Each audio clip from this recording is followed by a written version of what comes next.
Communism is coming to us courtesy of our own universities and also courtesy of the reformation of the band Oasis. Now, I realise this may be unpopular in certain segments of our audience, tiny segments, individuals called Thomas who used to work here. But I'm persuaded. Sorry, I'm just joking, Thomas.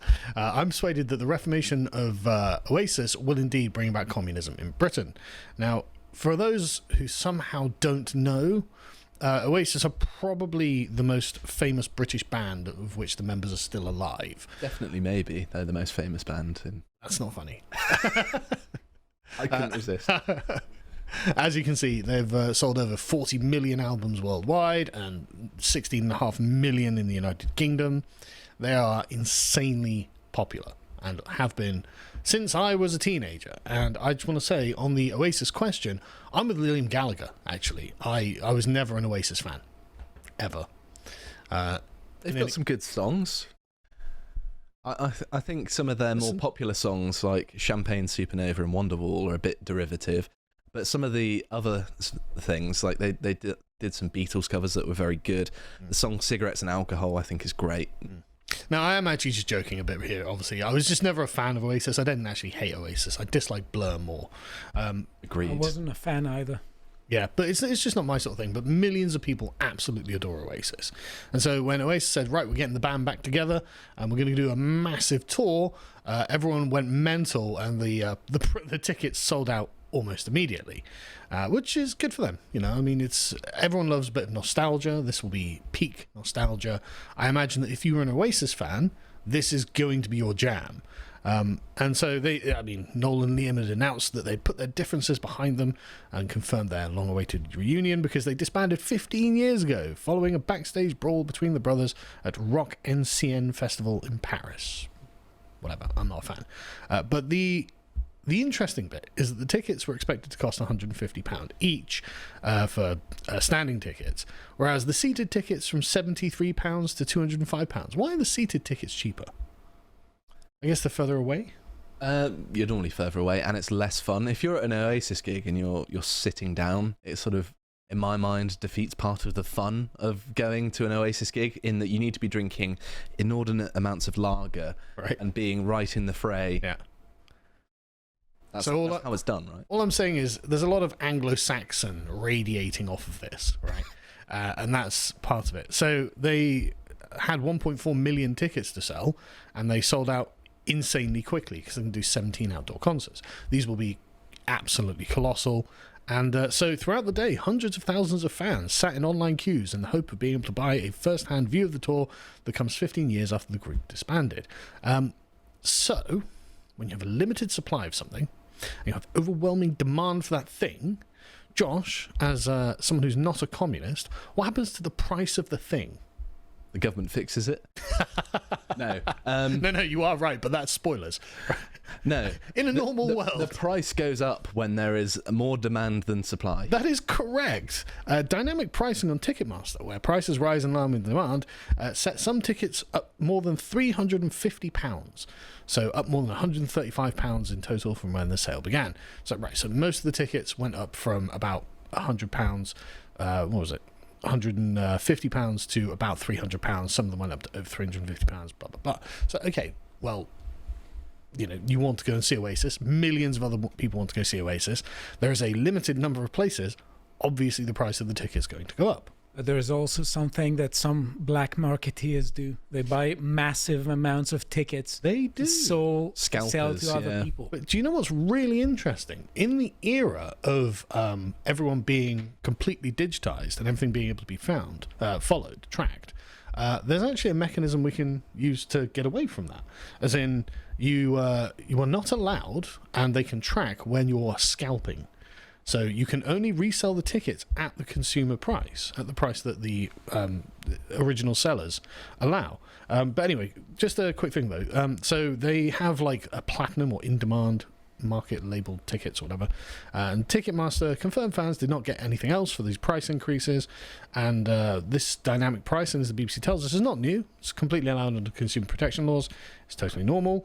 And no one has anything to say about it because it's not illegal. It's completely legal if you go, oh, well, there's huge demand for this product that we're selling. well, we'll increase the price of it. That's totally normal. But to our woke managerial class, this turned into a crisis. Now, I just want to quickly talk about crises, because this is actually a great example of how Michael Oakeshott's distinction between the sort of rationalist and traditionalist political actors and agents is actually manifested in reality. Because what's actually happened here? Nothing, right? People who can afford to go and see Oasis are going to go see Oasis. People who can't afford it, well, sorry, let's hope they do another tour in like 5 years' time or something. You get to go see them then. It's the nature of the market. The nature of having a product that isn't, it has a limited run, so it's just one of those things that happens. And Michael Oakeshott points out that, but if what you're trying to do is create a very well-managed and extremely professionally regulated system, rationally, then every crisis, every event becomes a crisis. And so to these people, they're like, oh God, there are going to be some people who miss out on the tickets. Now, in a free society, that's the way things work. Sometimes you do, sometimes you don't. I didn't get everything I wanted when I was growing up either. But this, what I love about this is how petty the issue is. Because someone's not going to have food, not going to have heating in the winter, although some pensioners will be because of Labour. No, they're not going to be able to see Oasis. Have you considered... Oh, sorry, Stelios. But have you considered that Oasis tickets are regarded as a human right by the UN Convention of Human Rights? But sorry, Stelios. No, well, I wanted also to add to the mix of our conversation the observation that Marxists especially are drawing a distinction between actual needs and wants and desires, desires that aren't particularly rational. Yes. So if you want to support us, go sign up for £5 a month and go watch this, because I think Oakeshott is bang on the money when it comes to analysing our political class. I just thought I'd give you some examples. For example, Labour communist MP Zara Sultana, she wanted to go and see Oasis, and she was squatting on their website, which is apparently what you have to do with Ticketmaster, and then the website crashed, and bam, oh no. And this doubtless happened to a lot of people. Just don't look back in anger, Zara. That's one way of looking at it. But if you're a socialist, you could also be like, nationalise Ticketmaster. Now, I don't know if this is a joke. I'm sure this is just a joke, right? It's a joke about, I can't get the tickets, right, nationalise it because I'm communist. I love that it's literally 2 hours later she posts this. She was seething for 2 hours. It may well be. But she went away, read the Communist Manifesto. This is not in any way outside of her purview, because it was like, 3 days before that she was like, we've been told there's no alternative, there is socialism. So, like, it may well have been a joke, but it's also what she actually wants. Mm-hmm. It's exactly her political position. So there is an alternative. It's called stealing from people. And then she's not the only one, because Lisa Nandy was like, well, hang on a second, man, let's just watch this. This is just remarkable how very seriously they're taking this event. I don't know what conversations Oasis had about ticket pricing, but I do know that it's deeply depressing to have had this incredible moment where so many people, especially at my age, were incredibly excited that this event of a lifetime that they thought may never happen was happening, only to find that they had to queue for hours in a queue, and for many of them to find that when they got to the front of that queue they couldn't actually afford the tickets that were on offer. We think as a government that there's an overhaul needed of the regulations around ticketing. We've already announced that this autumn we'll be consulting on secondary ticketing and how to deal with ticket touts, and as part of that we'll look at dynamic pricing and in particular transparency around it. One of the features of this particular case was that many of those Oasis fans had no idea when they entered the system that a dynamic pricing model was in use. They thought that they were going to pay one price for a ticket, only to get to the front of the queue and find that they were paying hundreds of pounds more that many of them couldn't afford. Now, we think there's clearly a problem there, and so we'll be consulting over the autumn about the changes that are needed to enable fans to have access to, whether it's gigs or live events, at a fair price and in a fair way. So access to Oasis is becoming a human right. Perform live for free. Yeah, well, Keir not necessarily for free, for a reasonable price. Keir Starmer's going to have people following Oasis around with guns saying, you need to perform for everyone in Britain. Yeah, there were some people who didn't get to see you yet, get on with it, Noel. You know? And I'm not even joking. Like, the communist government of Britain, led by Keir Starmer and filled with literal communists, are like, no, we're going to nationalise Oasis. Okay. The People's Band. Yeah. So, I mean, Keir Starmer weighed in on this, right? Speaking to BBC Radio 5 Live, Keir Starmer said, quote, there are a number of things we can do and should do. What are you going to do? You are actually going to nationalise Oasis. Because otherwise, you get to the situation where families simply can't go or are absolutely spending a fortune on tickets. I'm not going. Yeah, but even if they are, so there's no human right to watch Oasis at the price I want to pay. You know, like, supply, demand. What I'm prices going to go into a up? bakery and say, here's what I'm going to pay you for this loaf of bread, and just walk out with it. Exactly. No, I have a human right to buy this at that price. He said that governments would be consulting on the future of the law, which may well mean adjustments. There are a number of techniques going on here, with people buying a lot of tickets and reselling them at a huge price. That's not true. Oasis have come out and said, look, we can track the tickets. We will cancel any tickets that are scalped. So, okay, fine. And he says that's just not fair. It's pricing people out of the market. So, okay, can we apply that to housing? Yeah, that would be interesting. Can we apply that to, I don't know, groceries? Look at the price of your grocery bill. That's gone right through the roof. No, only with Oasis ticket prices. Interesting how that works. And the thing is, this is not the first time Comrade Starmer has been like, you know what, we're going to have to make sure that everyone has a human right to see Oasis. You don't have a human right to own a house, but you do have a human right to listen to Liam Gallagher go, at you. To be a bunch of hours. homeless people in Britain watching Oasis, because that's the only thing our government grants them. And ironically, that's probably going to be the case. Because, I mean, Keir Starmer, you see, back in March, was like, yeah, this isn't on. This isn't on. Everyone should be able to watch Oasis. He's planning to clamp down on ticket touts who rip off music and sports fans. But the industry themselves are dealing with it. They are actually dealing with this. And fans need to be able to see the acts they loved at a fair price, he added. They need to be able to. Fans need to be able to see the acts they love at a fair price. They don't need to live in a house that they own, but they do need to be able to see the Blur and Oasis concerts that they want. And this in particular was talking about football matches, right? The resale of football tickets is outlawed unless it's approved by the match organisers. So, okay, well, what do you want? Like, that's pretty good, isn't it? People, of course, were complaining about the inflated prices, but sorry, there's 1.4 million tickets and 16 million people who want tickets. Time to look back in anger, says one Oasis fan on social media. I just don't know. I'm not in the mood for mercy. Well, yeah, if you don't have the money, you don't buy the ticket. Yeah, that's how life works. Yeah. For what I thought wasn't a human right initially, but it turns out that I do have a human right to Oasis. I don't like CHR. Yeah, Oasis will campaign. I don't have a CD player to put the CDs on in. I'm gonna have to. What about my human right to a Spotify account? Like, you know, do I get a human right to a Spotify account to listen to Oasis music? Well, they're free anyway, so... Are they? Oh, right, I thought you had to pay for them. Oh, okay. You pay to get rid of the ads. Massive trolling. Oh, if they play Don't Look Back in Anger to the people who can't buy the ticket or something. But yeah, so people were complaining about this, of course. And then there were some people on the other side who were like, hang on a second. Oasis are a far-right band.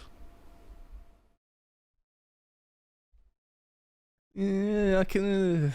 a bit of a stretch, but certainly not woke. Is it? I think they might be the most damaging pop cultural force in recent British history, according to one person who definitely looks like normal. Yeah, he's almost certainly a punk, yeah. I would imagine, with that haircut, and so probably wouldn't enjoy Oasis. What is that? Is that an antenna? Red. I think we can safely describe Simon Price as being woke. And if there's one thing woke people don't like, it's guitars with British flags on them, which Noel Gallagher is quite happy to use, because of course he's part of the Britpop scene, the Cool Britannia scene. Very British. The whole late 90s in Britain was very British, very proud to be British. So there's no reason not to be, right? Both the Gallaghers are pretty nationalistic as well, aren't they? Yeah, it's pretty great. I mean, I'll just quote from this. This is just hilarious. I genuinely believe Oasis are the most damaging pop cultural force in recent British history. I mean, I agree, but for different reasons. Liam Gallagher can't sing, and and he's really annoying. And they have one song. Not going to get into it. You're inviting controversy on yourself here. Look, I'm just not an Oasis fan, all right? But he says it's easy to attack them for being musically regressive. After all, they didn't just stop the clocks, to quote the title of their 2006 Best Of. Again, notice the atmosphere that surrounds Oasis. Like, you know, in my youth, I just didn't like Oasis music. I just wasn't a fan. I found Liam Gallagher really annoying. But as I've matured and as the woke and like Your Love Rights were banning English identity, well, I mean, Oasis have never been ashamed of who they are. You know, they're at least proud of being British and being English and being representative of this place. And they are representative of this, very much so, in fact. And in fact, that's probably a real part of their success, is they are a genuine representation of a kind of working class British attitude, whereas Blur are a lot more the middle class British. And they're also awful, Blur. Yeah, they're not great. But anyway, so the real problem is that they set social attitudes back even further. Oasis was memorably described by the late Neil Kulkarni as, quote, the English Rock Defence League. I really like them. You don't need to sell them to me. Well, okay, no, you're winning me over. You're winning me over. I was never an Oasis fan, but I appreciate what they're doing. Perhaps something can be done. You can be persuaded. Yeah, they offer nothing but a sludgy, trudgy, brontosaurus-bottomed waddle, perfect for the adult nappy gait so beloved of their singer and fans. Right, so all of Oasis' fans are now far right as well. They're dinosaurs, they're throwbacks, absolute cavemen. And the thing is, Noel Gallagher in particular, when he, says something publicly, I'm suddenly like, okay, I do agree with that. For example, he called Ed Miliband a communist. Back in 2015, when Ed Miliband was in charge of the Labour Party, and then when Corbyn came in charge, well, Corbyn's a communist too. And I totally agree with him. He's absolutely right. I like that byline as well. Politicians, they're effing idiots. Yeah. They're economists, and that's all they are. I mean, that's being charitable, to be honest. Yeah, they're not economists, certainly not. Yeah. Have you seen the state of our economy? But the point is, okay, yeah, totally agree. They're very representative of a sort of working class English mindset, which is get effed commies. And Noel Gallagher, not a fan of woke either, obviously. Glastonbury's woke, doesn't like political musicians, even though he is political, whether he knows it or not. You know, he's just normal. But preachy and virtue signaling, I can kind of see where this Guardian author's coming from. And Liam Gallagher, he criticises Liam Gallagher for using slurs like a working class Mancunian man might use from the 90s. Probably can't say them on YouTube, so I won't. But anyway, so this, I think, is where my definition of metaphor and anti-metaphor come from. So my talk at the WITAN this year was on metaphor versus anti-metaphor, and it is now live on lotus.com, and I suggest you go and watch it, because I think that this is a good way of understanding what the far right is and what the far left is, and why the far left are constantly finding the far right, but the far right don't even recognize themselves as far right, because what they are saying is the far right are living in the kind of enchanted greater metaphor of their own civilization. We are British, we are English, and we have these characteristics, and we are on this continuity going from the deep past and into the future, and we're just on this in the here and now. And so it's not an ideology, it's a worldview. Whereas the anti-metaphor people are the ones saying, well, no, look, I mean, for example, I use the example of when Just Stop Oil attacked Stonehenge, and they were like, it's just orange dust on a pile of stones. They're saying, no, Stonehenge, you don't go and see just a pile of stones. What you do is go to witness the imminent transcendence of this great metaphysical continuity, the metaphor of British civilization since the retreat of the ice sheet. Because, I mean, it turns out that, did you know that the average British person has 10% of his genes from the hunter-gatherers 5,000 years before Stonehenge was built? Like, and then we know this because there was a chap called a man was found in a cave in Cheddar Gorge, who they called Cheddar Man, and they found a descendant of his living half a mile away. So half a mile, that's walking distance. It is, yeah. It's crazy. But it's one of the last socially acceptable forms of ancestor worship, visiting sites like Stonehenge, and that is about as traditional as it gets. That's present in pretty much all Northern Hemisphere cultures. It absolutely is. And it's the same with any monument to any civilization. The monument is a metaphor for the civilization as a whole, which is why so many people are so deeply annoyed at the attack on Stonehenge, even though, of course, no actual damage was done to it. They are right, but I explain what a metaphor is and how it's got layers and whatnot. But the point is, I think that if you were to look at this saying, well, Oasis are a metaphorical band, as in they metaphorically bring forth the entire story of British civilization, and they're a part of it, and they're very representative of it. Suddenly you understand why the Guardian commies are like, no, I hate them, you know, and you can understand why the people on the other side who want to extract themselves from the metaphor, the sort of James O'Briens of the world, which is like, no, it's just this, it's just that, it's just the other. Because if you can isolate just the material realm in this moment and isolate it from the greater narrative, then essentially you can, and like so, decolonize it of the narrative, remove the ethnic particularity of the thing, and hopefully let that all fall away. And I think that's what the far right are, people who live within the metaphor of their civilizations, against the far left, who are people who are just anti-metaphor. They're anti the grand story and making that present. So go and watch that. That's, honestly, I think probably my best contribution to the political divide so far, to understanding it. And I think if you actually start thinking about it in these terms, the terms left and right start falling away because they don't make sense. You know, it's like there's a reason they hate Jeremy Corbyn as well, because Jeremy Corbyn is metaphorically English. Like Jeremy Corbyn will say Zionists don't understand English irony, as in he roots himself on a continuity. He's just an insane idiot wet commie. But Keir Starmer would never say something like that, because he is 100% anti-metaphor. He's the globalist individualist party of Davos. He's outside of metaphor. And anyway, I won't spoil it, but definitely go watch that. I hope you appreciated that segment from the podcast to the Lotus Eaters, and if you want to see what else we're up to, we also do videos on our website. Here we're talking about how the state kills dissidents, and if you want to see all the other work we're putting out, you can follow us on Twitter. Thank you very much for watching, and goodbye.